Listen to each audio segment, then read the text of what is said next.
La CAF est en ce moment dans la tourmente en raison de la finale très controversée de la Coupe d'Afrique des Nations qui a été gagnée par le Sénégal sur le terrain, mais par le Maroc sur tapis vert, selon le verdict rendu mi-mars par le jury d'appel de la CAF. Normalement, le tribunal arbitral du sport doit donner son verdict. Est-ce que ce sera le verdict final pour cette finale si controversée ?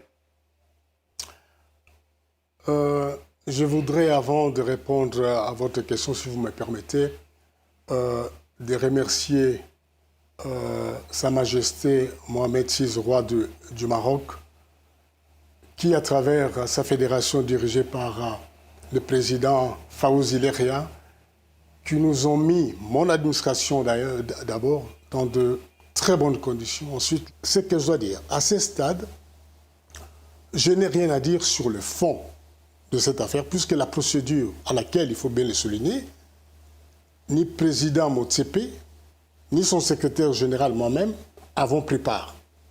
Cette procédure n'est pas arrivée à son terme.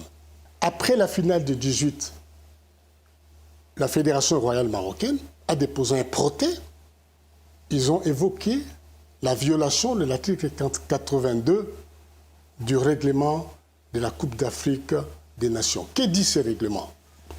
Juste en deux lignes. Ce règlement dit, si pour n'importe quelle raison une équipe se retire de la compétition, ne se présente pas à un match ou refuse de jouer ou quitte les terrains avant la fin réglementaire du match, sans l'autorisation de l'arbitre, elle sera considérée perdante et sera définitivement éliminée de la compétition en cours.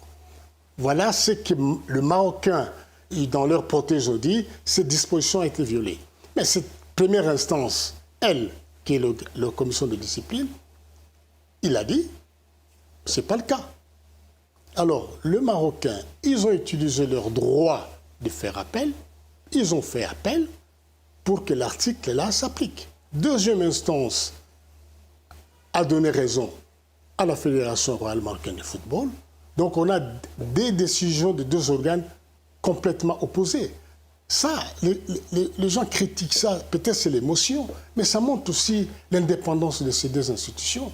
Indépendantes qui ont pris une décision, et la Fédération sénégalaise, il a utilisé aussi son droit de porter l'affaire au tribunal arbitral du sport, qui est un organe externe à la CAF, basé à Lausanne, qui va rendre la décision définitive à cette affaire. Mais monsieur le secrétaire général, vous vous rendez bien compte, vous avez expliqué tout le déroulé, mais ça a créé une énorme controverse. Le Sénégal parle de forfaiture, que la CAF a pris fait et cause pour le Maroc, que le président Motsepe, vous-même, vous avez pris parti pour le Maroc. Qu'est-ce que vous répondez aux ces accusations très graves du Sénégal et du président de sa fédération, qui ont dit les Marocains contrôlent tout? Non, mais ça, c'est parce que c'est peut-être les émotions qui ont pris le dessus. Parce que vous avez vos droits. Mais comme je l'ai dit tout à l'heure, le président Motsepe et moi-même n'étions même pas là. Si vous n'êtes pas content de cette décision-là, vous l'attaquez. Ceux qui disent qu'ils contrôlent, qui contrôle quoi, mais qui nous amènent de preuves. Mais c'est pas juste de balancer des choses comme ça que la CAF a pris fait cause en faisant quoi? Monsieur le secrétaire général, est-ce que votre démission est liée à cette controverse? Est-ce que vous ne faites pas office, j'allais dire, de bouc émissaire, parce que suite à ça, il a fallu donner un scalp et que le vôtre était peut-être le plus facile? Ah non, pas du tout. Vous savez, ça fait 5 ans que je suis secrétaire général de la CAF. C'était un moment de tourner la page. C'est la fin d'un cycle, c'était un moment. D'ailleurs, je pensais même partir avant, mais j'ai voulu livrer cette magnifique CAN qui a battu tous les records, côté audience, côté revenu. On a battu tous les records. Mais il y a une chose, je voulais juste dire, personne n'a eu ma peau. Je pars parce que j'ai décidé de partir.